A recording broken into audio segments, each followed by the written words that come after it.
A professora Jane Elliot descobriu uma maneira muito interessante de fazer a denúncia que ela quer fazer, que é sobre a extensão da discriminação racial, em particular nos Estados Unidos. Como é que ela procede? Ela cria uma situação na qual as pessoas que normalmente praticam, sem perceber alguma forma de discriminação, elas são colocadas na situação de quem está sofrendo a discriminação. E no momento em que se inverte a posição, em que a pessoa sente na própria pele o que é estar sendo sistematicamente prejudicada, a pessoa passa a se dar conta de como é opressora essa realidade da discriminação, de como as coisas se tornam difíceis, as coisas mais elementares se tornam difíceis para quem tem um mundo de má vontade contra si. Então foi uma maneira muito engenhosa, trabalhando essa capacidade humana de se colocar na posição do outro, uma maneira muito engenhosa que ela encontrou de reproduzir uma situação controlada, é um exercício, mas de reproduzir a realidade da opressão e que se aplica não apenas à questão racial nos Estados Unidos, que sem dúvida é muito grave, mas se aplica a uma gama muito grande de discriminações em coisas como idade, como forma física, obesidade, grupos minoritários como homossexuais, lésbicas, uma gama muito grande de situações que se aplicam e que podem ser interpretadas e melhor entendidas à luz desse experimento. Então vamos assistir a esse belo documentário que chama-se Olhos Azuis e foi feito pela professora Jane Elliot.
A great American in whose symbolic shadow we stand today,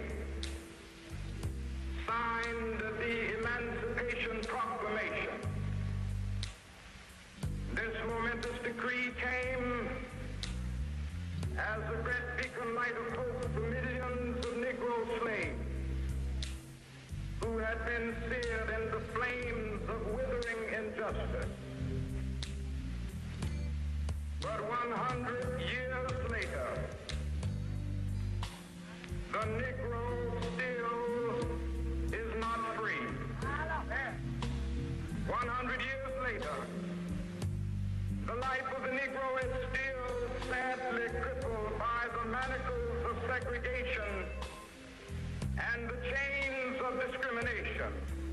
100 years later, the Negro lives on a lonely island of poverty in the midst of a vast ocean of material prosperity and finds himself in exile in his own land.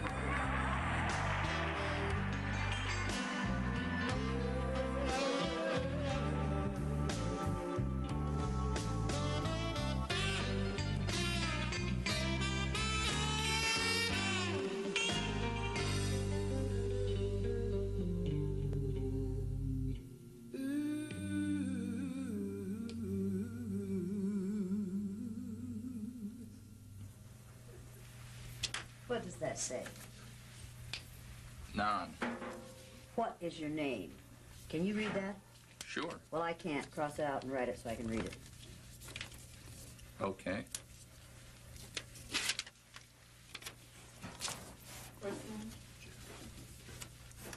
Yeah.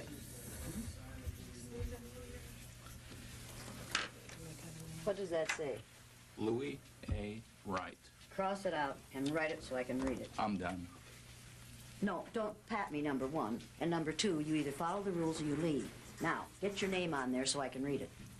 They asked for my signature, that's it. Write your name on here so I can read it. No, ma'am. This man is out of We here. need your name tag. This man is out of here. He isn't going to follow the rules. He isn't going to stay. You're out of here. Simon? Are you the security person? This man is out of here. Okay. Sign in here, according to that code. Sit down.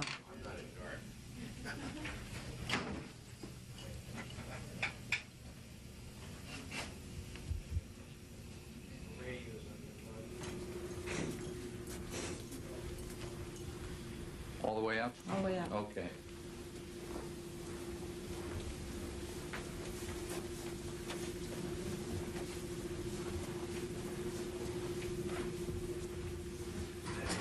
You can go in this room.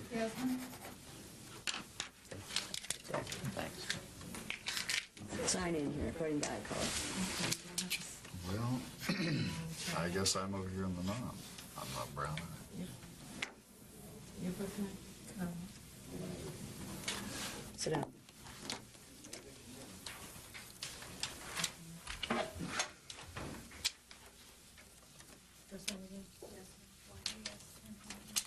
Go to meeting room C. Stay there till we come for you. Look for your eyes. Green. Sign in under Brown. Two gentlemen have one question. The question is, would you want them back? I don't want them back. I don't want them back. This is not a question of want. If they can come back and conduct themselves according to the rules, they can come back. But I'm going to put them out if they don't follow the rules. It is not their choice. Okay. This is not their choice. They either follow the rules or they're out of here. That's the only choice they have. All right. Thank you. You want me to tell them that? No, I can I'll be tell them. perfectly happy to do No, I it. can do it. Well, Bluey, did you sign in? Yes. Sit down. I'm sorry, I thought you meant in there. Sit.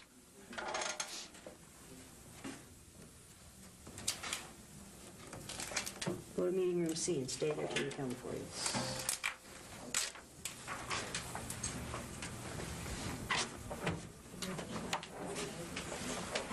It's another one of those non-brown people. Good. We did it first. Sit down. I'm going to give you a piece of advice. Whether or not you like what's happening here, you either follow the rules or you're out of here. Got You it. have a choice. Now, get rid of the gum. Okay. Now. There's a wastebasket right back there. Put it in it. Well, go to meeting room C and stay there until I come for you. Okay. So you do print.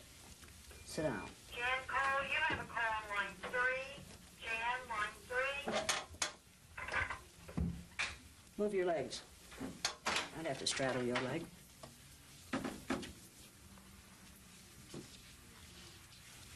I'm going to warn you. You may be big and you may be tall, but you do exactly what I tell you to today. Do you understand that?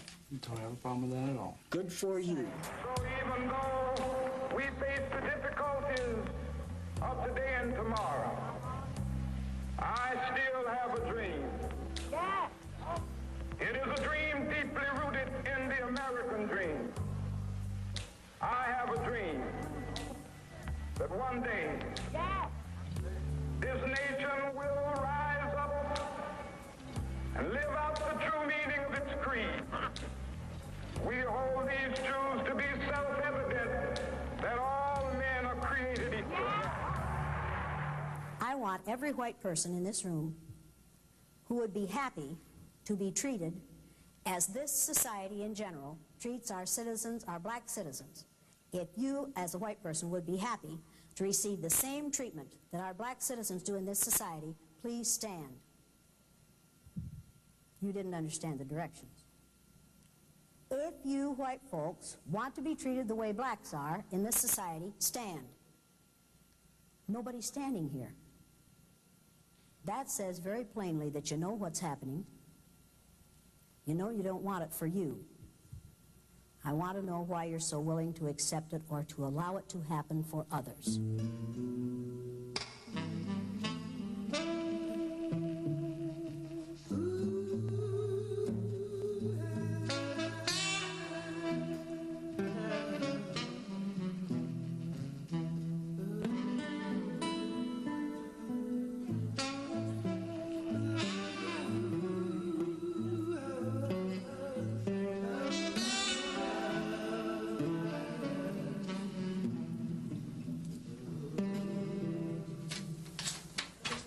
Section the wall of The purpose of this exercise is to give these nice blue-eyed white folks the opportunity to find out how it feels to be something other than white in the United States of America. And these people today are going to learn more than they want to know. The purpose of this exercise is to help these people walk in the moccasins of a person of color for a day. What I am going to do is assign to these people, on the basis of their eye color alone, all the negative traits that we have assigned to females, to people of color, to gays and lesbians, to people who have disabilities of any kind, to those who are obviously physically different. We are going to assign to these people all the negative stereotypes that we have so easily assigned to those groups. We are going to lower our expectations for these people, and we are going to force them to live down to our expectations of them. Come on down. I wrote my name. She said, now, write it so I can read it. How have they prepared to come in here?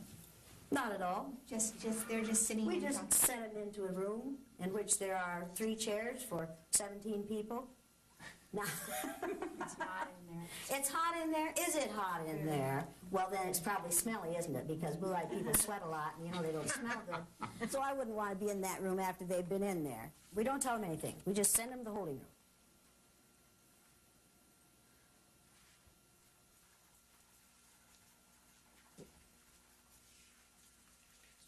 A new reality is going to be created for these folks this morning.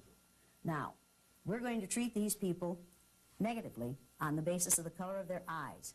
And the reason I use eyes is because eye color is caused by the same chemical that skin color is caused by. If you have lots and lots of melanin in your hair, your skin, and your eyes, you have very dark hair, dark skin, and dark eyes. If you have only a little melanin in your hair, your skin, and your eyes, you have light skin, light hair, and light eyes. Now, having light skin, the first people on this earth, the first modern human beings on this earth, evolved near the equator in sub-Saharan Africa in about 280,000 years ago. They needed lots and lots of melanin to protect their cells from the rays of the sun. That's what melanin does for you. As people migrated farther and farther north, their bodies were exposed to less and less sunlight, so their bodies produced less and less melanin. So people in northern climates have much less melanin in their skin, their hair, and their eyes than people in southern climates did who evolved at that time. Now, folks, as people's hair and skin got lighter, it didn't have a bad effect on their brains. But as their eyes got lighter, it allowed more and more light to enter their eyes, pierce their brain cells, and damage their brains. And that's why blue-eyed people aren't as smart as brown-eyed people. Make sense to you? Why are you laughing? It's ridiculous, isn't it? People, it is no more ridiculous to make that statement about eye color than it is to make the statements that we traditionally have made about skin color. If it makes good sense to judge people by the amount of melanin in their skin, then it makes equally good sense, more good sense, to judge them by the amount of melanin in their eyes. And that's what we're going to do this morning. All we're going to do is spend about 2.5 hours treating these people negatively on the basis of a physical characteristic over which they have no control. Now, they aren't going to like this. If you do your job right, they aren't going to like this. Is that going to make me happy? Yes, yes, because I want them to be uncomfortable, and I want you to help them to be uncomfortable. Now keep the noise down. Keep the noise down. I'm not playing. Everybody keep the noise down. And whoever messed with the door, leave it alone. It was them. Who was it? Keep the noise down.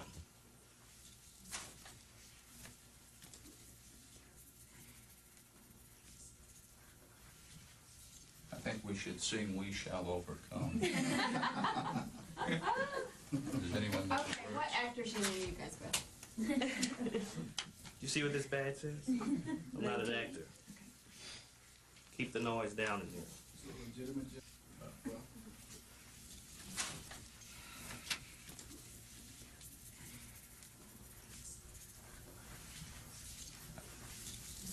Blue-eyed people aren't as smart as brown-eyed people. I can prove that to you by giving you and them the Dove Counterbalance Intelligence Test. Now, this is an intelligence test that was developed by a black male a number of years ago, and the purpose of this test is to give white folks the opportunity to find out how it feels to take a test about which you know virtually nothing, and have your IQ based on your ability to pass a test about which you know nothing, that you have learned nothing about. We do this with people of color and with immigrants in this country all the time, and we base our judgment of their IQs on their ability to respond to items about which they haven't learned.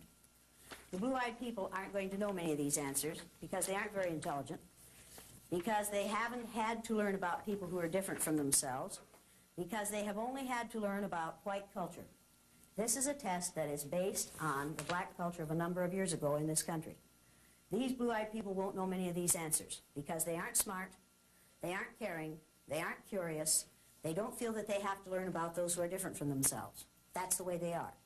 You people, you brown-eyed people, are going to know at least half of these answers because you are smart, and you are caring, and you are curious about those who are different from yourselves, and you've learned a whole lot about those who are different from yourselves, and I'm going to give you the even-numbered responses. Now, this is not cheating, people. This is called reinforcing our position of power in this room. Everybody understand that? We do this all the time in the public, private, and parochial schools in this country. It is one of the ways we teach people who the superior people are. We give culturally biased tests on a daily basis in this country. Make no mistake about that. We use culturally biased textbooks. We have culturally biased pictures on the wall. We teach a culturally biased history. Our maps are culturally biased. And they are culturally biased in favor of white people. Make no mistake about this, people. It's what we do. I know how to do it. I've been doing it as a public school teacher I did it as a public school teacher for 25 years. I know how to teach cultural bias, and I know how to teach racism. All you have to do is use most of the textbooks that are available in schools today. Now, I'm going to give you the even-numbered answers to this test. I want you to circle the letter of the correct response. For number 2, circle letter E. Number 4, circle C. Number 6, D as in dog. Number 8, C.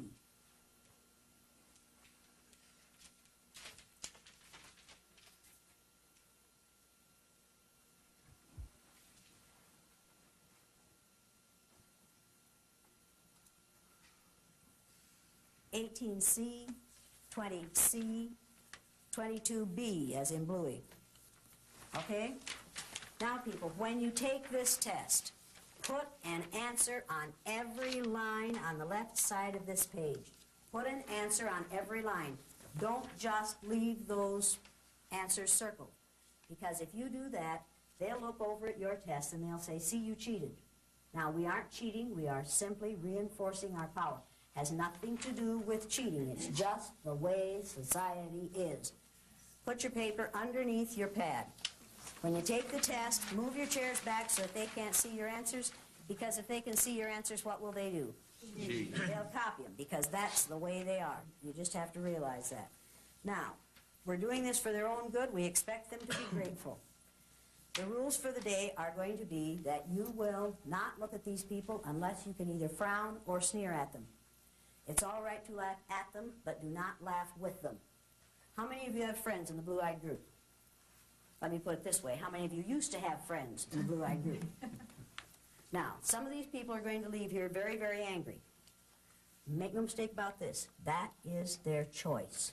When they leave here and they say they're angry, you need to be prepared to say to them, wait a minute. You had it for 2.5 hours. Your home wasn't threatened. Your family wasn't threatened. Your job wasn't threatened. Your income wasn't threatened. Your future wasn't threatened. And you had it for 2.5 hours, and you knew it was temporary. You knew it was going to be over at least by 6 o'clock this afternoon. Why are you so angry?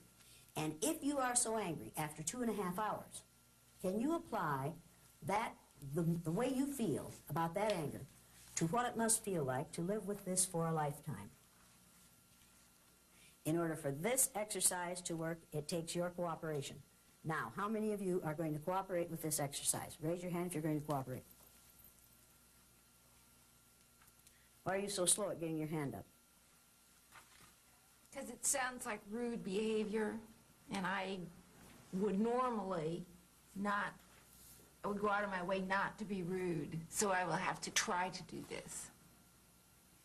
Do you normally go out of your way to prevent other people from exhibiting these kinds of behaviors toward people of color and people with disabilities and gays and lesbians? And Go out of my way to prevent that treatment?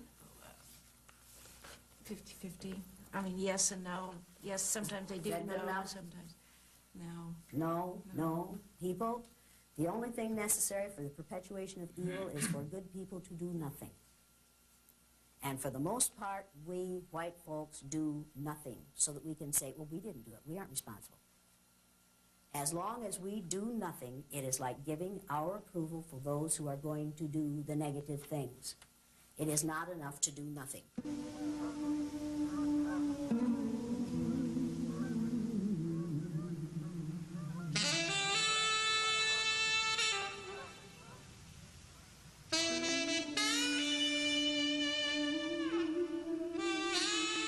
I got the idea for the blue-eyed, brown-eyed exercise from reading about what the Nazis did during what has come to be called the Holocaust. Hitler was going to found a nation of people, of Aryan people, who were going to be blue-eyed and blonde-haired and fair-skinned, and they were going to rule the world. And one of the ways they decided who went into the gas chamber during the Holocaust was eye color. I decided on the day after Martin Luther King was killed that I would do what Hitler did. I knew it worked for him. I thought it might work for me.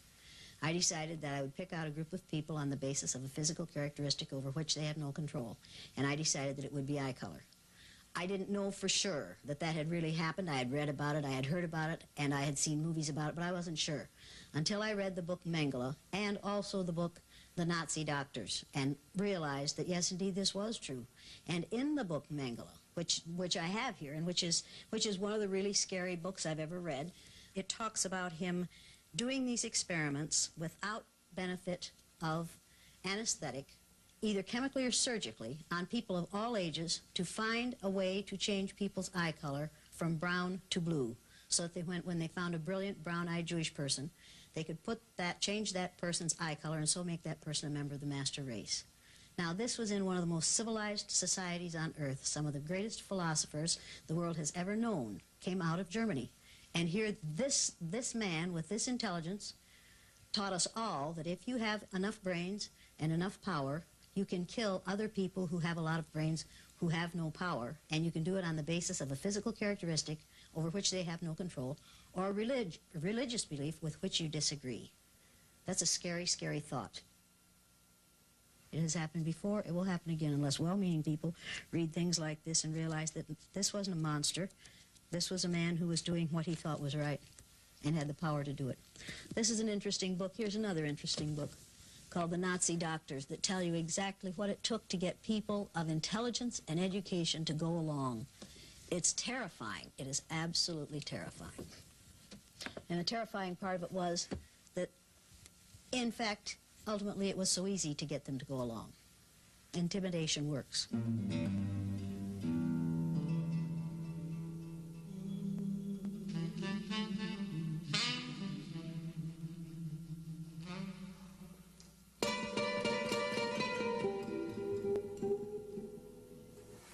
So what's going to happen for the rest of the day?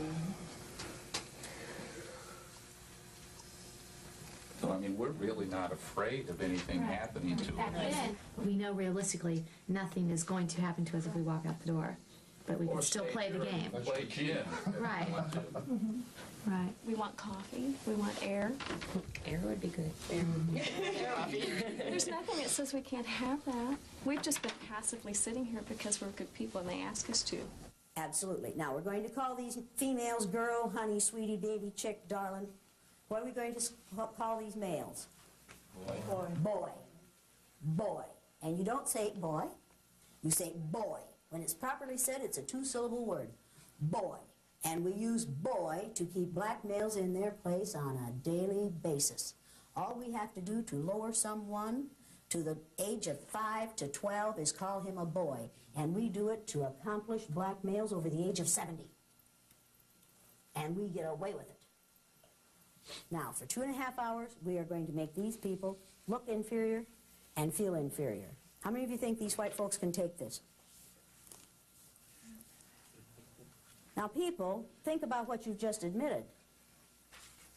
You've just admitted that you think that adult, sophisticated, educated, white men, positions of some power, and in a couple of cases, I think, real power, can't stand for 2.5 hours what you expect the child of color to live with from the moment he or she is born. Do you really believe that?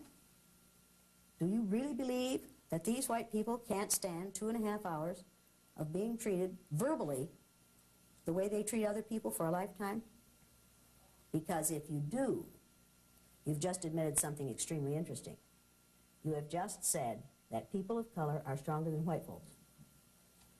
That we have created a situation in this country in which we have built tremendous strength into people of color, and in which we have not built those same tremendous character strengths into white folks, particularly white males. Does that bother you at all? It's called survival. It's called survival. Absolutely. It's a survival skill.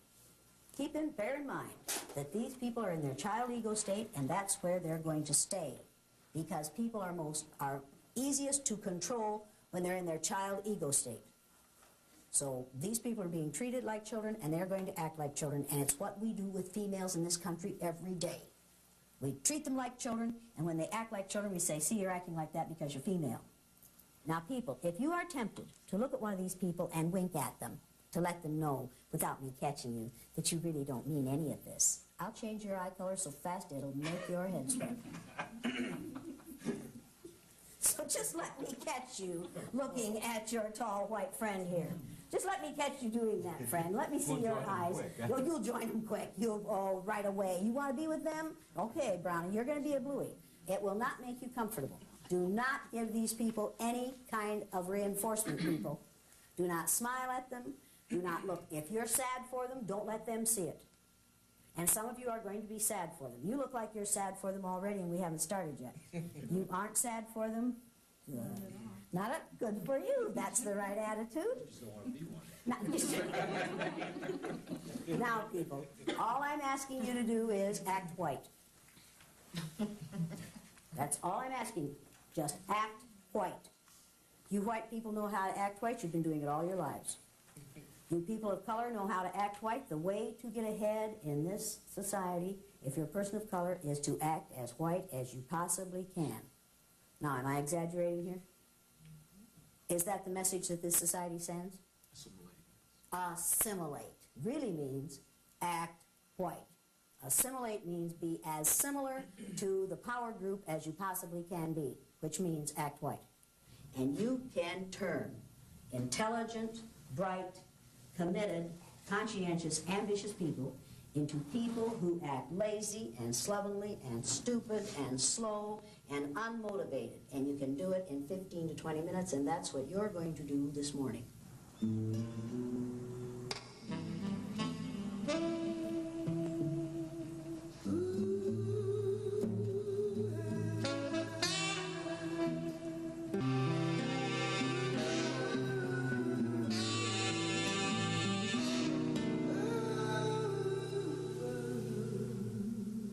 Martin Luther King was killed on April 4th, 1968. I was teaching 3rd grade in an all-white, all-Christian community. I needed to explain the death of Martin Luther King to my students. I didn't know how to do it, except by allowing them to walk in the shoes of a child of color for a day. The first time I did it, no one knew until my students wrote essays about it, and those were published in the paper.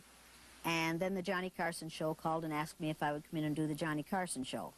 Then people in the community found out about it. then all kinds of unpleasant things happened. I got vicious calls in the night. We got, probably between 500 and 600 letters, a third of them so ugly and so obscene that I couldn't share them with my third graders. That fall, when people came to register their children for school, their offspring for school, 20% of those who had children coming into third grade said to the principal, "Don't put my kid in Elliott's classroom."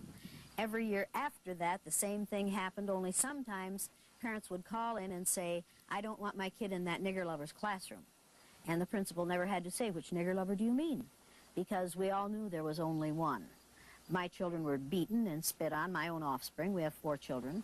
They were abused by their peers, by their teachers, by the parents of their peers.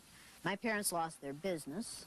My father died totally isolated 3 years ago in the community in which his great-grandfather was one of the first settlers, isolated because he had raised the town's nigger lover. I've learned a whole lot about racism.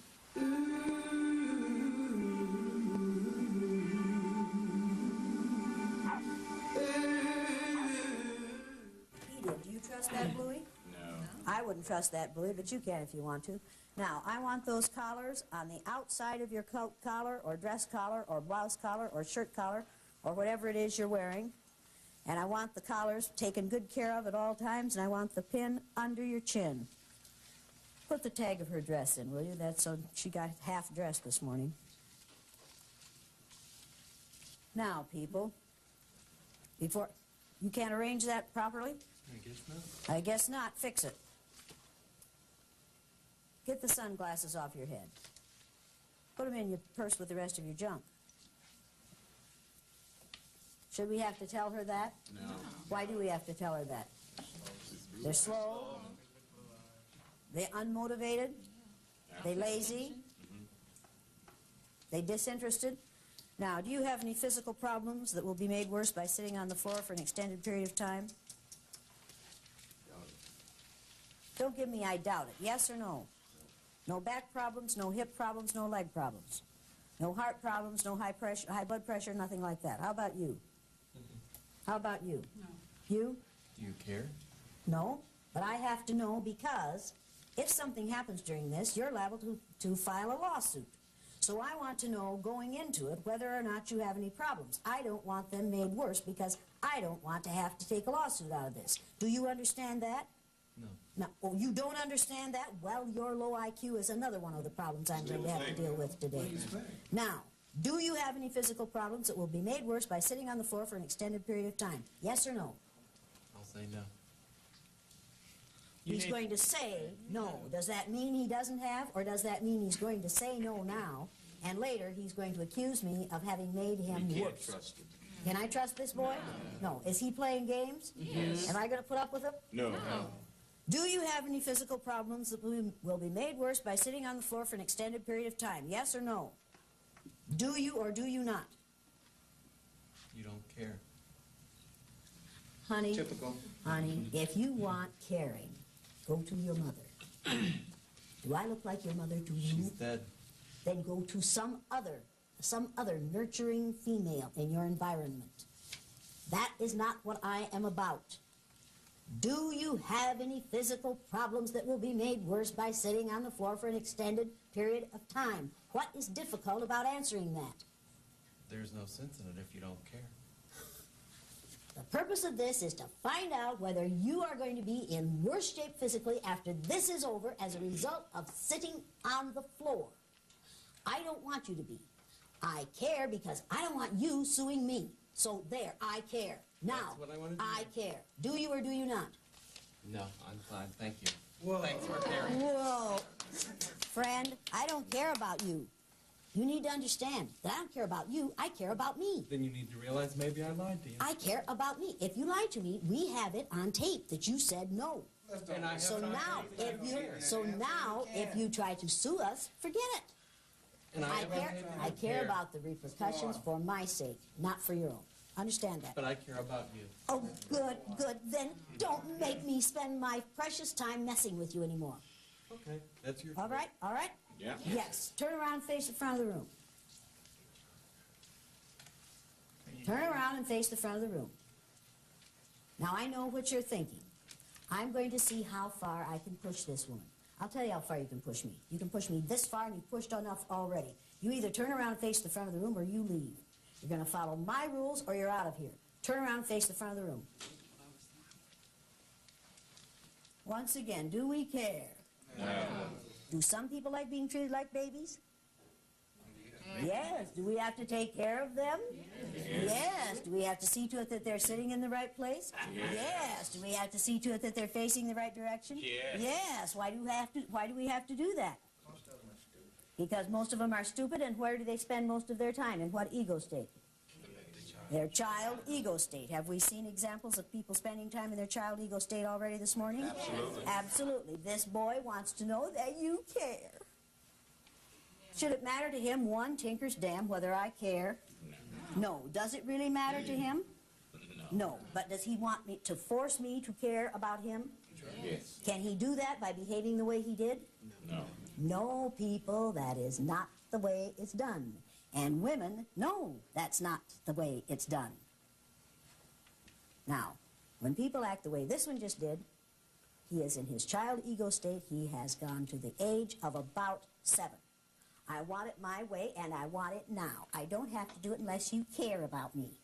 Now, I'm going to teach you the listening skills. Since you have already indicated that you have difficulty remembering things, I'm going to ask you to write these things down. Take out a piece of paper and a pencil.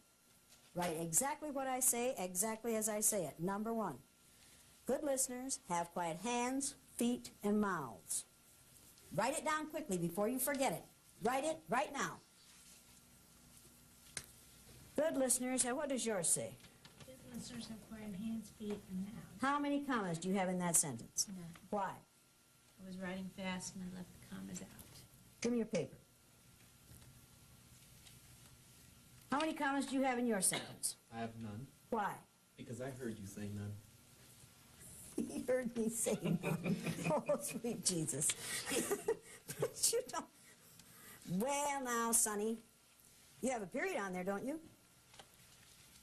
Yes. Did you hear me say period? I did hear you in the sentence. Oh, you did hear me in the sentence, but you didn't hear me in the sentence say commas. Is your reasoning a little strange here? You're right. Yes. Are you looking for excuses for failure? No. Yes. And are you trying to blame your failure on me? No, yes. I'm blaming it on myself. And blame it on yourself. Now get some commas in there. Do you need a comma after quiet? Well, if it's gonna mouth. No, I don't. No. Is that a mistake too? Yes, I made a Yes. mistake. Have you made several so far this morning? Yes, and I'll Yes. make more. What was the first one you made? Coming to the workshop. No. Big mistake. Now, where are you gonna put your commas? Hands, feet, and a period after mouth. Good for you. What about you, dummy? How do you spell quiet? Not like that. How do you spell quiet? Spell it out loud for me, right here, as you have it, right here. Q-U-I-T-E. Q-U-I-T-E. That's quite good, isn't it? It's not quite quiet, is it? That's right. How do you spell quiet ordinarily? Q-U-I-E-T. Q-U-I-E-T. Why did you spell it this way today? This is writing fast. Because you were writing fast. When you write fast, you don't think as well, right? That's absolutely right. Then I hope you drive slowly on the way home. I will. Cross it out and get it right. Remember, it does not rhyme with right. There we go. Now, the second. May I ask a question? Good listener, I was just talking, and you interrupted me and started to talk. You're a real poor case, aren't you? Well, I was going to ask a question. What's your question? I was going to say if I could have my paper and pencil back so that I could take them and get to my adult state. Now, I'm going to give you a piece of advice. Every time I look at you, you're sitting there with that sick smirk on your face. If you can't look up without smiling, the next time I see that smile, I'm going to come down on you real, real hard. Okay? You're going to feel like a cow pat on a hot rock. So if I were you, if you can't hide your smile, drop your head so I don't have to see it. Just look down when I'm coming towards you so I don't have to see that smile. Does that make sense to you? Yes, it does. If you have a nervous twitch and you can't help smiling, put your face down so that I can't see you doing it, because I take exception to it, and that's not good for you. You understand that? Yes, I do. Yes. If you're going to get through this workshop, You are going to live down to my expectations of you. Because if you don't live down to my expectations of you, we're going to call you an uppity bluey. And we're going to ride your tail until you do live down to our expectations of us. How do I know how to do this?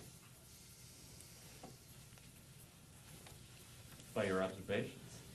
Of what? Of what happens in society. That's right. That's right. We, in the power position in society, know how to keep people in their place by lowering our expectations for them, by forcing them to live down to our expectations of them, and we do it by such ways as when President Reagan signed the decree establishing Martin Luther King's birthday as a national holiday, as he signed the decree, someone said, Mr. Reagan, he signed in front of the press, was Martin Luther King a communist? And he threw down the pencil and he said, well, we'll know in 30 years, won't we? So you see, you hold out the rose with one hand and you yank it back with the other. We'll give you this day, but we don't really want to. And that was on network television. Everybody saw it. Did that send a message to the black community? Yeah. Absolutely. Did it send a message to the white community? Mm-hmm. Oh, yes. What message did it send to the white community? We'll keep them quiet. We'll keep them in their place. We'll go along with this because there's something to be gained for us by it, but not because we really honor the man, but because we want to cool things down. Does that bother you at all? Yes. Did you think about that when he did it? Do you think about it differently now? Now, why do you want this paper and pencil? So that I can remember the things that you say. Because you don't trust yourself to remember them, do you? No. Now, did I teach him something? Yes. Yes. Was it a valuable lesson? Yes, very much. No, it wasn't. No, that isn't. That is not a valuable lesson, to teach people to submit to tyranny. Get real. That is not a valuable lesson. That is a dastardly lesson, and you need to realize it. You need to realize that what I just did to him today, Newt Gingrich is doing to you all the time by saying people who think like him are normal and other people are not. And you're going along with that. You are submitting to tyranny in order to be called normal, for God's sake. You'd be better off to be called subnormal. I didn't just teach him a valuable lesson. I taught him to go along to get along. I taught him to submit to oppression. I taught him the same lesson that we teach females and people of color and those who are other than Christian and gays and lesbians and all those who are physically different all day, every day. And he's going along because he's going to be more comfortable if he goes along. Is there any way he can win? No. Did he win just now? No. He thought he did for a minute, didn't he? And you all thought he did for a minute, didn't you? No. The second listening skill is, good listeners keep their eyes, what are you doing? Good listeners keep their eyes on the person who is speaking. Write it quickly before you forget it. Good listeners keep their eyes on the person who is speaking. Good listeners keep their eyes on the person who is speaking. What are you doing? You have it written? No. Why not? Because my hands are still quiet from the first skill. Didn't I say write it down? Yeah. Write it down. And violate the first one. Write it down. I said write it down. Do it. Do it now. What are you waiting for?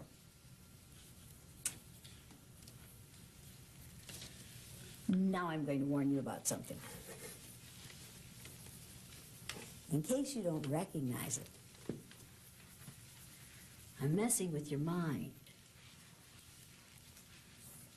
Now, I told him to conform, and then I said it was stupid to conform.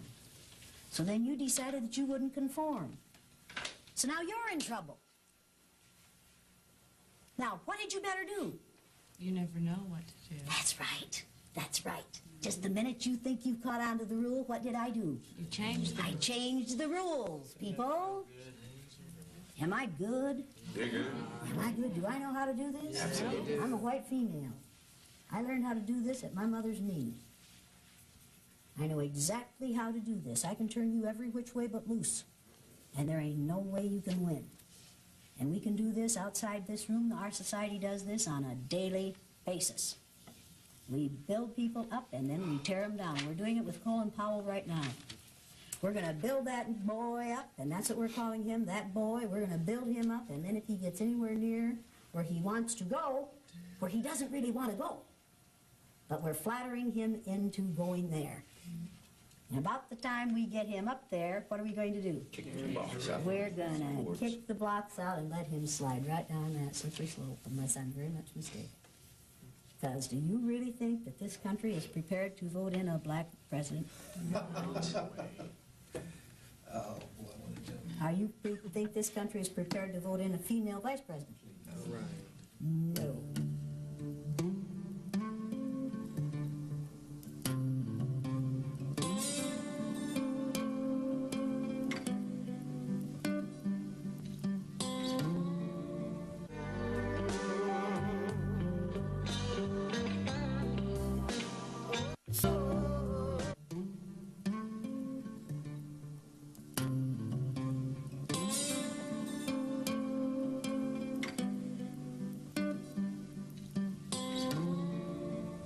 This town calls itself the City of Beautiful Maples, and these are all hard maple trees lining both sides of most of the streets in town.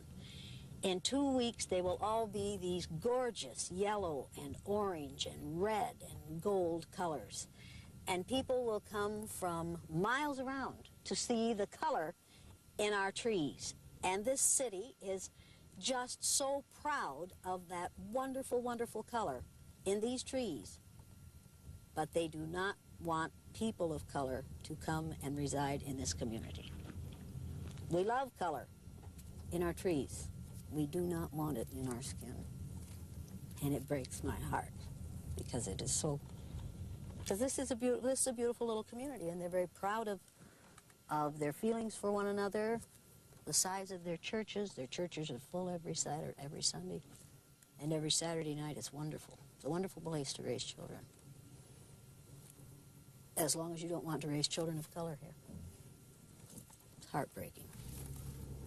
The first time I did this exercise in 1968, my parents sold 42 lunches in their little hotel lunchroom in Riceville. The day after it was shown, they sold 2. They never sold more than that again. That was the end of their business. Their business was killed by what I do. Somebody has said good deeds won't go long unpunished. I found out how very true that is. I learned a lot about racism in a short time. And it wouldn't have bothered me as much if I had been the only one they exposed to that kind of behavior. But nobody confronted me in all those years. To this day, no one other than my peers one time have confronted me. But they got at me through my children and my parents. And I find that very, very difficult to forgive. The Jews have a saying. They say that you have the right to forgive others for what they do to you. You do not have the right to forgive them for what they do to others. I can't forgive them for what they did to my children. My children have to do that. See, in retrospect, I know that I could have made life easier for my parents. Could have made life easier for my father. Could have made my life easier for my husband and for my children. And it took me a long time to get over the feeling that I had done something wrong. I wish it hadn't been that way for my parents. But I could not change people in Riceville in their attitudes toward them. I wish it hadn't been that way for my offspring. But I couldn't change what people did. I could have stopped doing what I did. But there would have been a whole lot of learning that didn't take place. And there would have been some good things that didn't happen to my offspring. And if I had stopped, it would have been saying to my kids, when things get unpleasant, just stop what you're doing. Just go along to get along. That wasn't a message I wanted to send to them.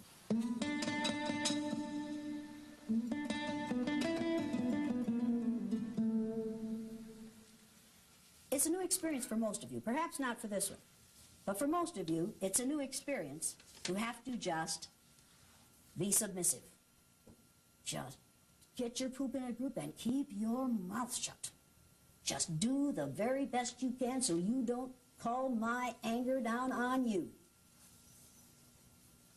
Now, this is just for a little time. I think you can do this for a little time. I'm not sure that all of you can. This is going to be a good learning experience for you. Remember that in this situation, you people have no power. Absolutely no power. So quit trying to exercise what you don't have. Quit trying to run the show. You need to decide how big a risk you want to take. Let me tell you something. I will not soon forget the female who looked a lot like you, which is unfortunate for you, in Denver, Colorado, who decided when she came in as a blue-eyed person that she was going to not conform and she wasn't going to go along. And she went up and down the 2 rows of blue-eyed people saying, "Come on, brothers and sisters, come with me and defeat the oppressor. Come with me and refuse to go along with this. Do not go along with this. Do not take this abuse. Come on, we can demonstrate and we can make a difference." Made a total fool of herself. The rest of the blue-eyed people felt that there was an opportunity here. She didn't want to learn it.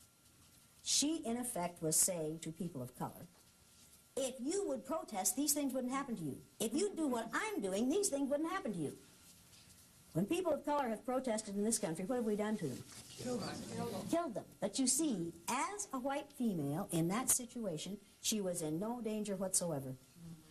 And she could walk up and down that line protesting and demonstrating until hell was over, and she knew that she wasn't going to get put in jail, and there were no dogs, and there were no whips, and there were no fire hoses, and there were no guns in that room. And she had no gas chamber, and she had absolutely nothing to lose. Now, when you have nothing to lose, when you're risk-taking with nothing to lose, that's not a risk. No. So what she was doing was absolutely insulting to every person in that room. And I didn't want to touch her, and I didn't want the security people to touch her because that was a corporation, and I didn't want her to sue the corporation. She finally went out. I said, "Get this woman out of here." She went up and lay down on the floor at the front of the room. I said, "All right, folks, here's the way it is. We're going to vote on this. If she stays, I go. Now, I'm going to leave the room, and you participants vote on whether she stays." Now, I was getting paid for being there. This is a risk. She's getting paid nothing. I walked out of the room, and I took all my stuff, and I walked out of the room, and I stood in the hall, and I thought, "You dummy. You dummy, what have you just done? You have probably just lost a large account." I stayed out of the room. Pretty soon, here 2 people came out, one with blue eye and one brown eye, one on each side of her, leading her out of the room. And they voted for her to leave. Why? She was impeding their process of learning. She was keeping them from learning, and she wanted to keep them from learning, and she wanted to be the power in that room. Was I going to let her be the power in that room? Absolutely not. No. Would that have sent a bad message to every person of color, every gay, every lesbian, every person with a disability, every older person, every person who wasn't blonde in that room? Would that have sent a bad message to them? Yes. Absolutely. Was I going to let that happen? No. No. Were the rest of them going to let it happen?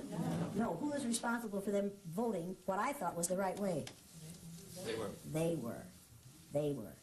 And this constant arguing only says, I, as a white female, have the power to argue in this situation because I know I'm really not taking a risk at all. I'm simply being seen. I'm simply playing look at me. 3rd graders play look at me. See me, see how cute I am, see how funny I am, see how I can disrupt the process. That's what she's doing. Therefore, what is her mental state at this point? What is her ego state at this point? She's in her child ego state. Now, you have a choice to make. You can either be in your child ego state, or in your parent ego state, or in your adult ego state. Now, when you're on the floor, It's going to be real hard for you to be in your parent ego state because you're going to have to look up at me. I would suggest that you get into your adult ego state real, real fast, like instanter. It's my intent to be an adult. When are you going to start? It's my perception that an adult does speak up. But I think your point is well taken about it. In this situation, is it a smart adult thing to speak up? No. But is it a smart thing for a blue-eyed person to speak up at this point? No. What does it do every time a blue-eyed person is disruptive at this point? Makes them all look bad. Makes them all look bad. Does it reinforce all the negative things we've said about them? Absolutely. She's proving all of the negative things we've said about them, isn't she? Do you want her to do that for you? Do you want her to do that for you? No, but you're going to be asleep anyway. Do you want her? You didn't tell me you were taking a tranquilizer. Do you want her to do that for you? Do you want her to do that for you? No. Do you want her to do it for you? Do you want her to do it for you? What about you? Oh, yeah, you do, because it shows that she cares, right? It shows that she cares. I'm going to do you a favor. Trade places with him.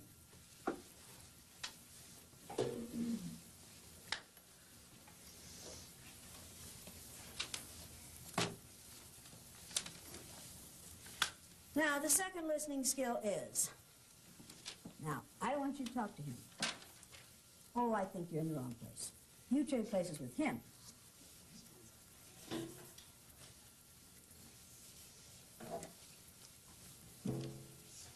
Now, the reason I put you back here is, when you're beside her, her behaviors rub off on you, and your behaviors rub off on her, and you support and reinforce one another. And I don't want that to happen. So in order to keep that from happening and keep you from getting into trouble, I put you back here where that won't happen to you. Did I do this to be mean to you? Probably in your mind, no. No, You were helping me. I am helping you, and how should you feel about that? I expect you should think I should be grateful. And are you? No. Why not? Is it I like because you're an having the ingrate? No. Because you like having the support? You are willing to take the support, even if it means getting you in trouble. Yes. Does this man like to suffer? He doesn't know any better. You like to suffer. He's a martyr. Does martyrdom appeal to you? No. No? Is there any way you can win here? Not under the present rules, no. Have you won yet? Not yet. Am I going to let you win? You don't want me to win. Am I going to let you win? Where's the only place you can win in this situation?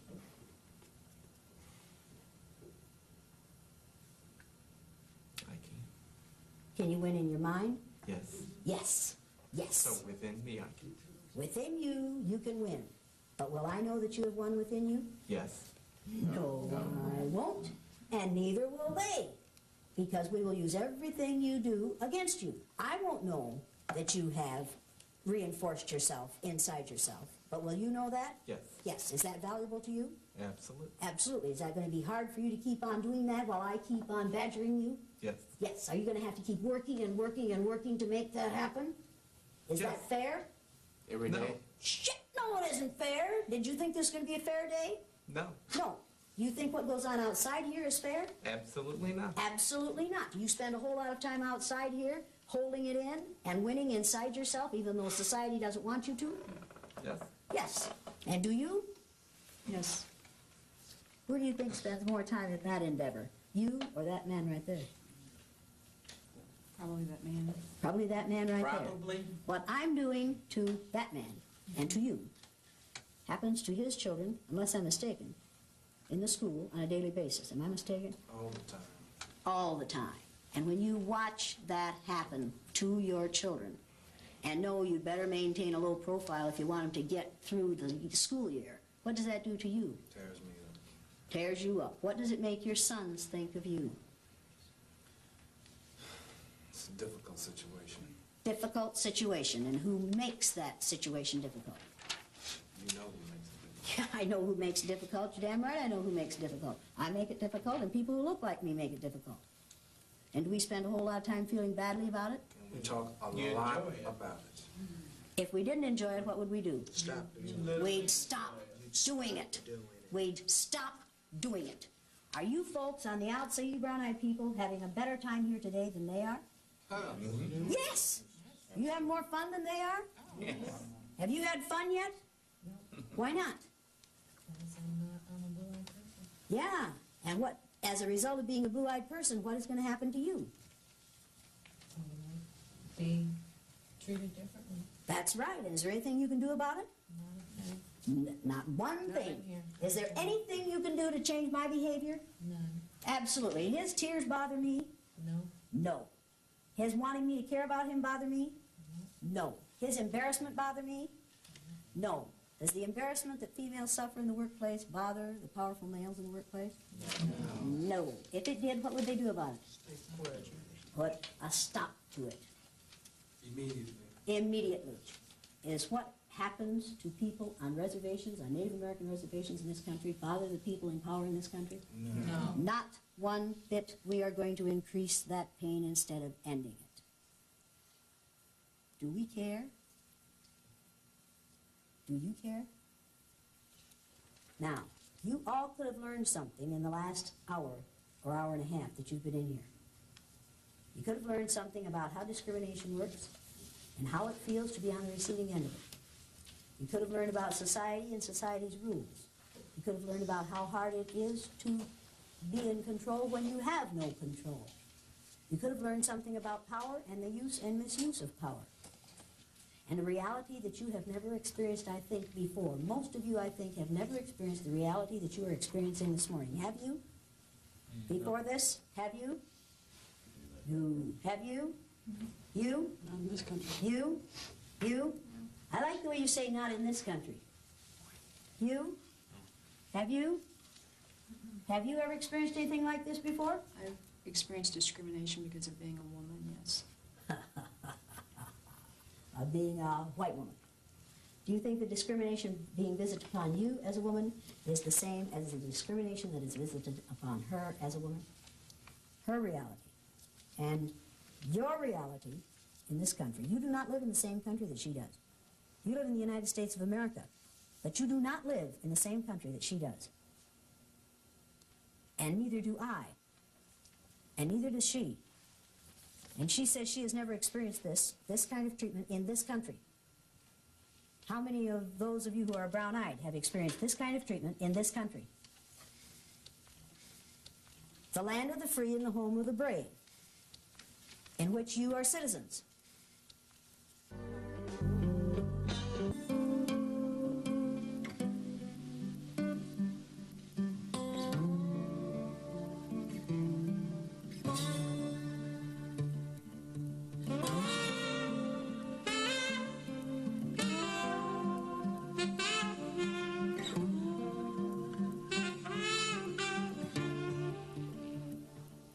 You're going to interview some students tomorrow, some former students of mine, who were in my classroom the third year that I did this exercise. They were in a film called The Eye of the Storm, and we took still photographs of those children each day of that exercise, one when they were on the top and one when they were on the bottom.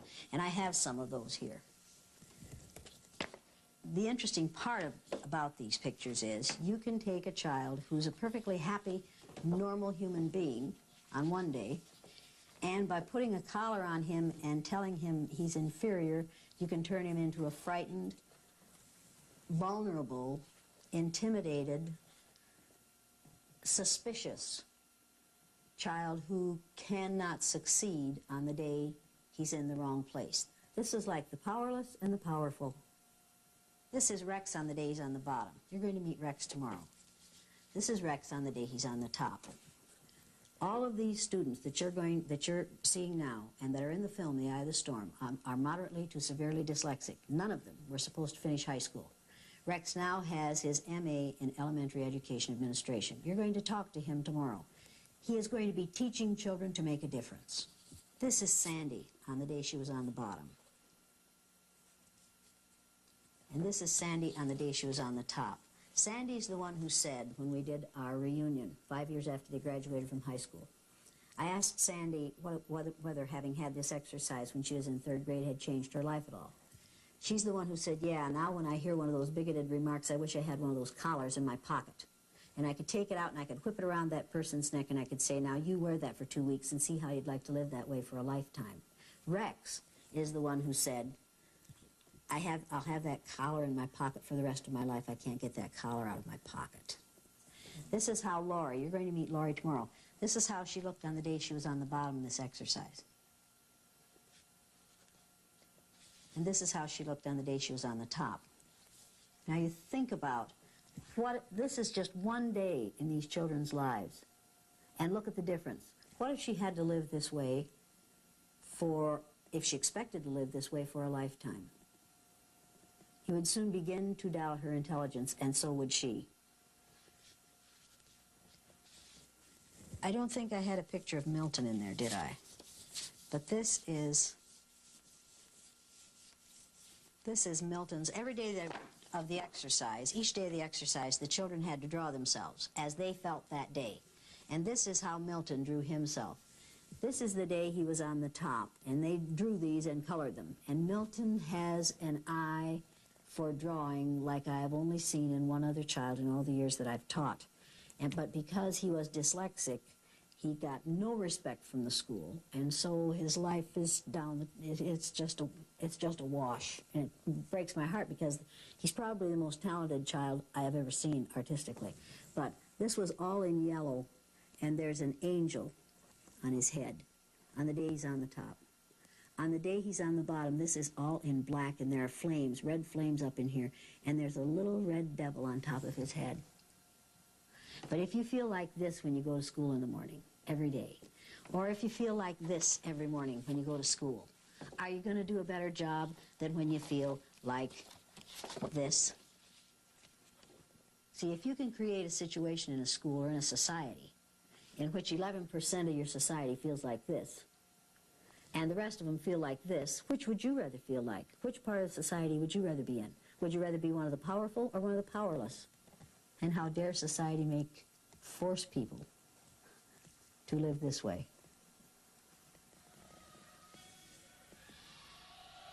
It's been over 20 years now, and it's just looking at these pictures and talking about it is just as if it happened yesterday. It's very much in my mind. I started reading the book again, and it brought back a lot of tears. I remember started remembering the things that kids said to each other and how they treated each other, and I mean, best friends were now fighting, and we hated our teacher. We had to draw a picture of her, and I'll never forget that because we all drew like a picture of a devil. And we had to stay in extra for recess. We couldn't go back for seconds, and some of the kids, we couldn't share our food because, we're dirty people, and we had to use a cup to drink out of because we had to use the same cup all day, otherwise we were wasteful. But I remember when she had said that brown-eyed people were slow and they were dirty and smelly, and I was like, here's this teacher, you loved this teacher, and she's telling you all of these things. It's like, I thought you were my friend, and to go through this, and even though we all knew it was a project that we were doing, once it started, you forgot it was a project. It was such a reality that it's like, I'm really going through this. This isn't funny anymore. It's not a joke. And when they had the collar on, you just felt like, that poor little dog outside who wants to go in and nobody will bring him in. But, and then to take them off, you just felt like you'd won the lotto. It was just really good. The exercise has a lot to do with how I feel today. It was just a one-day thing for me, but it has stayed with me all these years. But, a black child has to live with this the rest of their life. Will all those who have total of 2 right, please stand? You have 2 right? Yes. Who checked your paper?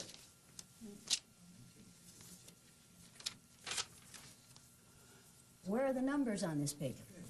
They're not on there. Did you know that when you stood? All I saw was that she said I got 2 correct, so I was relying on Did you know you didn't put any numbers on this paper? Yes. Yes. Did you know you were wrong when you stood? No. Did you hear me say those numbers? Did I say right number 3 first? I guess I didn't hear that. Oh, Are these right? I guess not. Do you have 2 right? I guess not. How many do you have right? None. None. Are you taking credit for something you didn't do? Evidently. And are you going to blame her for checking it wrong? No. No. Who's at fault for your standing when you don't belong there? I am. Put a 0 at the top of that page and cross out the 2. Okay. Will all those who have a total of 1 right please stand? You thought I said one night stand, didn't you? Show me your paper.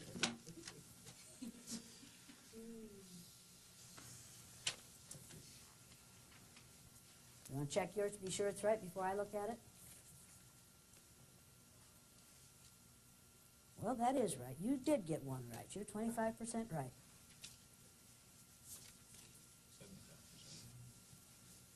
75% wrong. You're right. I keep forgetting.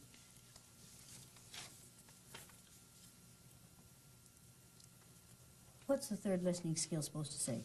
Yeah, remember, what's the third listening skill supposed to say? Third listeners listen from the beginning to the very end. Is that what yours says? No, I left out very. Sure left out very, didn't you? Yes, I did. You have 1 right here? And I should have 0 correct there. That's right. Do you have 1 right here? Yes, I do. Is there 1 right? No, there is not. No. Should you be standing? No, I should not. So what are you going to do? I'm going to sit down and change that to 0. Good idea.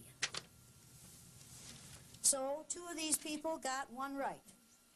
None of them got them all right. This is too hard for blue-eyed people? This is a lot of work for blue-eyed people to learn 4 simple sentences and then have to respond to them in a few minutes. Now, what stress are you suffering from at this point? You're changing the rules. Changing the rules? Your tone of voice is talking down to people. You are setting it up so that making people feel dumb, like if Mark makes a mistake, that's bad as opposed to good. You're standing over some people. And that's stressful to you? I think to this group, yes, and to me. That's stressful to you? Yes. Yes, and also going too fast. And going too fast? Yeah. Anything else that's stressful to you? Those are the big ones. Those are the big ones. Those are big ones for her. That's nothing. Compare that to me and my wife in Independence, right close to where she lived, getting told to walk away from a house that we couldn't rent because it's occupied, and we drive around the block and come back and see a white couple going in there. Right here. You don't know stress. Would you consider that more stressful? I don't even consider that stress. I consider that just devastating. Were you devastated by it? I tried to explain it to my wife and stop her from crying. There was no explanation that worked. No. What's big-time stress to you? If you don't mind telling us. Every morning when I get up and go in my bathroom and look in my mirror, that's when my stress begins. Because I go to a school where I am one of 2 black teachers. Out of how many teachers? 60. 2 black teachers in a school with 60 teachers, and you're one of the 2. One of the 2. That's stress. And are you treated differently on the basis of how you look in the mirror when you get up in the morning? Sure I am. And you know it's happening? Sure I do. And you recognize it? Yes, I do. And you can identify it? Sure I can. And if you describe it to your white peers, what do they say? Oh, Linda, please. That's not happening. It couldn't be happening. What about you? Is this big-time stress for you, as far as you're concerned? No. Do you get stressed like this? Do you have to perform in spite of it? Yes, I do. You have to do your job whether the stress is there or not. Right. If you give in to the stress, what do you have to give up? My job. Your job. This look a lot like a lot of stress to you? Very much so. It does? Yes. Do you think these people are stressed a lot? Well, they're stressed, but not what we go through. Okay, so is this big-time stress compared to what you said? Very low. Very low. What about you? It's like a game. Yeah, looks like a game. Does it feel like a game to you? No. No. Does it feel like a game to you? You playing a game? Are you playing a game? No. Are you playing a game? Did you come in here prepared for a game? Did you think this might be a game?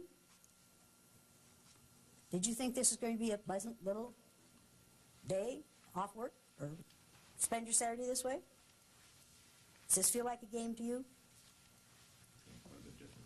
quite a bit different. Why? Because we're on the spot rather than coming and changing roles and That's right. finding the moment out. Now, let me make something perfectly clear here. We are not going to reverse this today. Yesterday, I heard a couple of women say, well, I kept quiet because I thought she was going to reverse it and then she'd use what we said against us. I had no intention of reversing this, because if I reversed this, it would no longer be reality. That would be like saying to people of color, after we white folks have been on top for a while, then we're going to turn the tables and you're going to get your chance. See, if it's a game, then everybody has the opportunity to win. In this situation, and in society at large, not everybody has the opportunity to win. We do not have freedom and justice for all. We have freedom and justice for some, but not for all. This is not a game, because not everybody in this room is going to have the opportunity to win. You're never going to win, Maggie, if you keep writing while I'm talking. This is not a game. And are you role-playing? Hey, Yeah. in a sense. In a sense, you are. Your memory is bad because you're pretending it's bad? Are you having trouble remembering things? No. Are you having trouble getting things right? Yes, of course. Yes? Why? Because the deck is stacked against you. Because the deck is stacked against you. So no amount of pretending is going to get you to pretend that you've got those written correctly, is it? Correct. Correct. So the role-playing, hey, forget that. It's like Shelby Steele saying, as a black man, I have transcended race.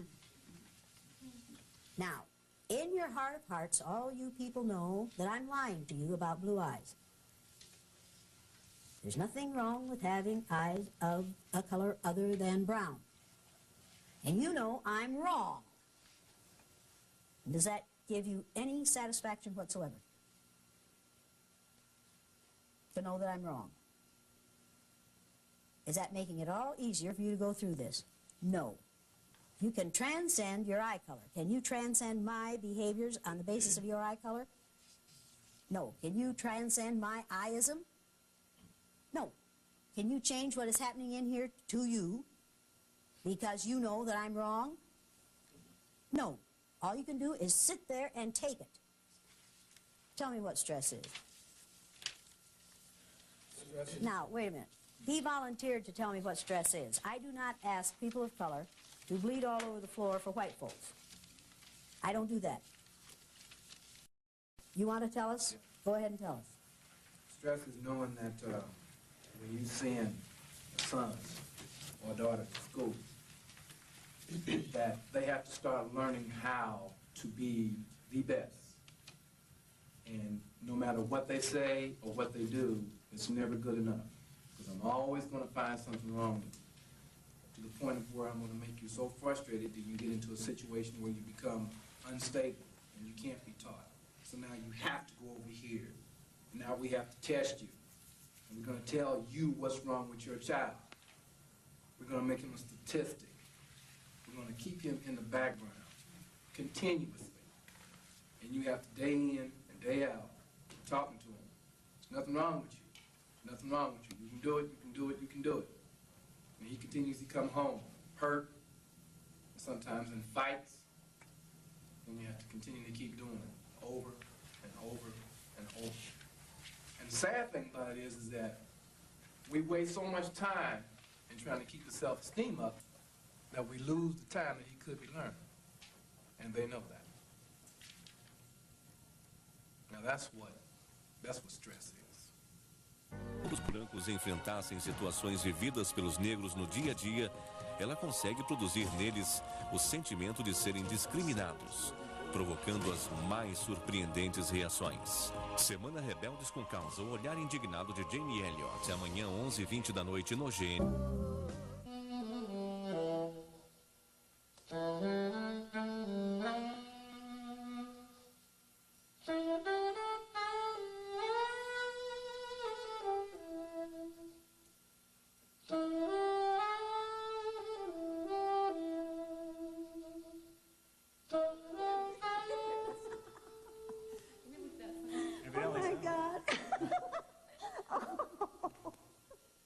Oh my God.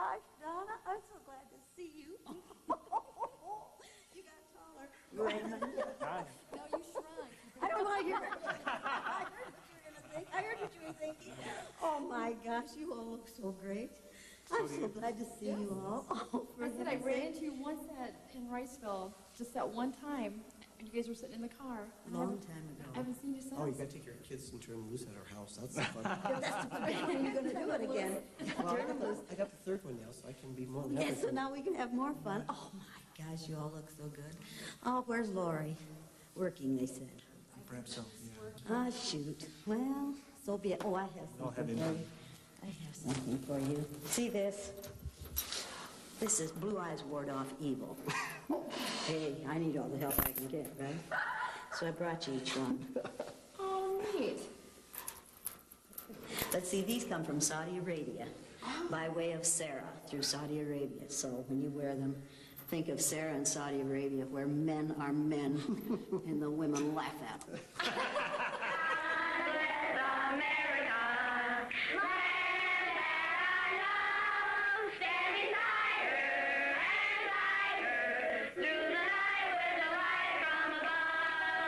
It might be interesting to judge people today by the color of their eyes. Would you like to try this? Yeah! Sounds like fun, doesn't it? Since I'm the teacher and I have blue eyes, I think maybe the blue-eyed people should be on top the first day. I mean, the blue-eyed people are the better people in this room. Oh, yes, they are. Blue-eyed people are smarter than brown-eyed people. They are cleaner than brown-eyed people. And if you don't believe it, look at Brian. The brown-eyed people do not get to use the drinking fountain. You'll have to use the paper cups. You brown-eyed people are not to play with the blue-eyed people on the playground because you are not as good as blue-eyed people.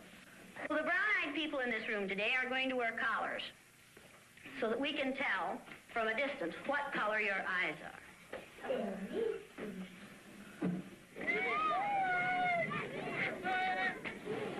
And it seemed like when we were down on the bottom, everything bad was happening to us. It seemed like Mrs. Elliot was taking our best friends away from us. What happened at recess? Were two of you boys fighting? Yeah! Russell called me names and I hit him in the gut. What did he call you? Brown eyes. What's wrong with being called brown eyes? It means that we're stupider. No, not that. Oh, that's just the same way as other people call black people niggers. Is that the reason you hit him, John? Did it help?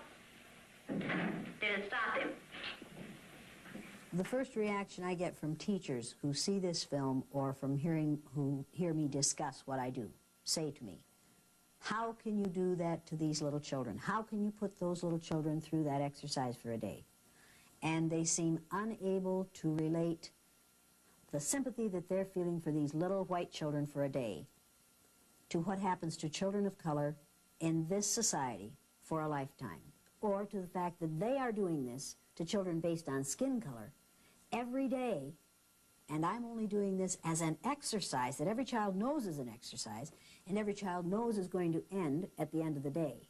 Let's take these collars off. What would you like to do with them? Throw them away. Go ahead. Go ahead. Don't eat them like great. You found your friend, huh? This older woman in the middle of this group stood up and said, Mrs. Elliot, I came here to tell you how much I hate you. I said, okay, well, go ahead. You know, this isn't a new experience. She said, I am Jewish. I was born and raised in Germany. She said, we went to a Jewish school. Every morning when our headmaster came in, we would bow and say, good morning, Herr Headmaster. She said, one morning he came in with 2 SS troopers. And one of the SS troopers said to us, in the future, you decadent Jews will no longer bow and say, good morning, Herr Headmaster. You will salute and say, Heil Hitler. She said, I watched those of us who valued our life more than our faith salute and say, Heil Hitler. She said, those who valued their faith more than life itself continued to bow and say, good morning, Herr Headmaster. She said, they disappeared and we never saw them again, but we know what happened to them. She said, your students are very fortunate They will never allow to happen in their society what we allowed to happen in ours. They'll see it coming and they'll put a stop to it. Then she said something that frightens me to this day. She said, the atmosphere that you created for your students in your classroom with your blue-eyed, brown-eyed exercise reminded me of the atmosphere, the environment that the Nazis created for the Jews in Germany. Now, people of color, particularly blacks, who see the film The Eye of the Storm, which was in my classroom, the 3rd year I did the exercise, say to me when it's over, that's the way I live every day of my life. And that's in what we call the land of the free and the home of the brave. We have created an environment in this country for 11 to 12% of our population in which they feel the way the Jews felt in Nazi Germany. White people say to me, I don't see it that way. Of course they don't see it that way. They don't live it that way. We do not live the same reality in this country. White people do not live as people of color do. Now, I need to know, how did you feel about what you went through this morning? The words that you have written came out of your feelings, right? Nobody else's. Okay, read your 3 words. How they looked frustrated, confused, and angry. Frustrated, confused, and angry. That's the way they look to you during this exercise. Now, people, listen to these words that these brown-eyed people have written and see how many of them are the words we usually use to describe females. Read yours. Confused, sad, and some humor. Sad. Any of you people sad this morning? You looked sad. What were you sad about? I'm sad because I have to stay on carpet, I didn't get coffee, I didn't get donuts.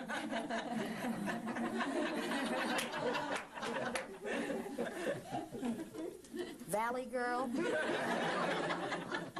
Like, wow, man. And I'll tell you something else. I'm going to give you a really valuable piece of advice. Okay. Get over cute. Okay. Now, I'm absolutely serious about this.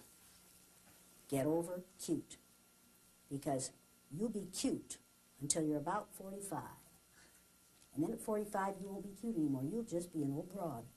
And there'll be a whole bunch of 18 to 40-year-olds there who are cuter than you are.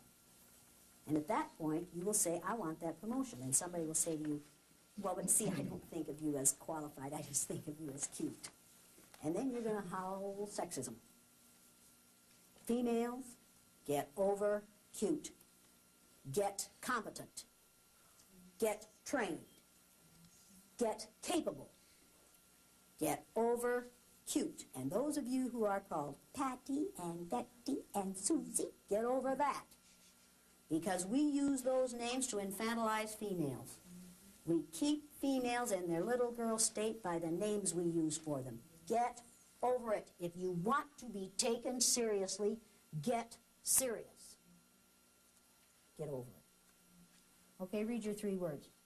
Confused, lonely, and uncomfortable. Confused, lonely, and uncomfortable. Yours. Ooh, did anybody in here feel lonely during this thing? What do you mean when you say lonely? Just like they're just... All alone. Yeah. They have no support group. Right. Here, all these blue-eyed people are together, but there's no support group. And each of them knew there was no support coming, didn't they?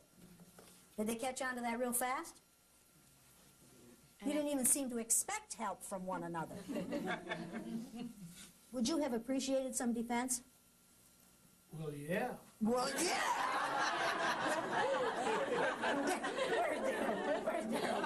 Where's Daryl? Don't you say another word until I get my husband in here, because you are so like my neighbor, I can't believe it. Well, yeah! You would have appreciated defense. Yeah. Yeah. Did you resent the fact that none of them stuck up for you? Or did you think they've got to cover their own asses? I figured that they knew that if they tried to come to my defense, that you'd point your guns at them. And so I figured that's the reason that they weren't. When I was picking on her, why didn't any of you males defend her?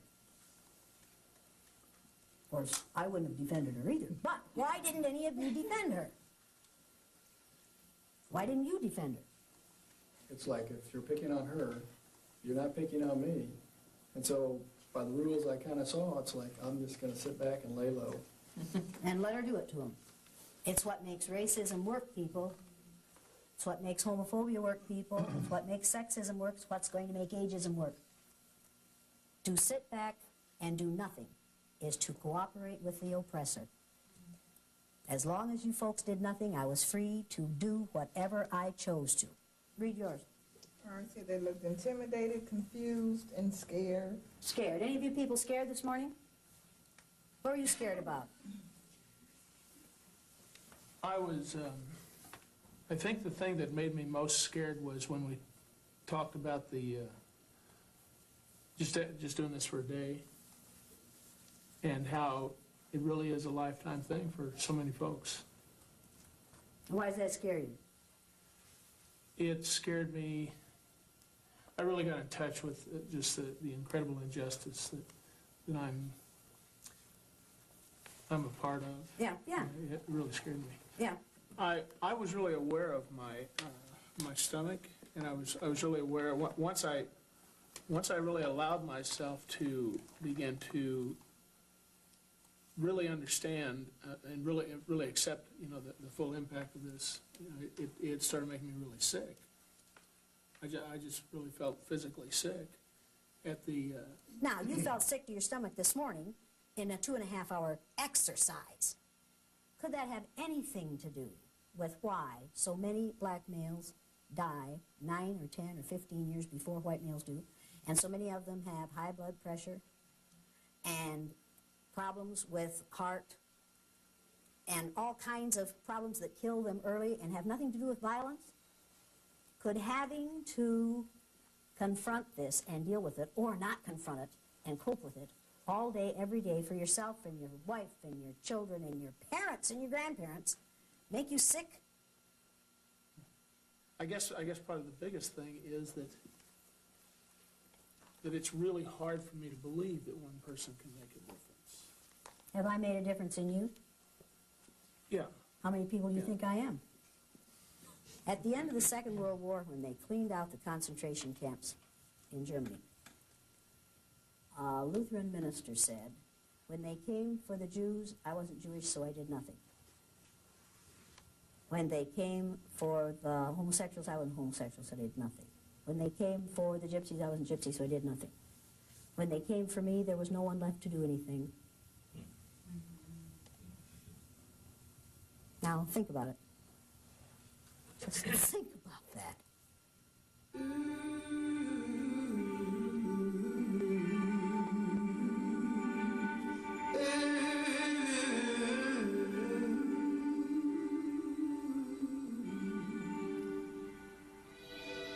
I still have a dream. Yes. It is a dream deeply rooted in the American dream. I have a dream that all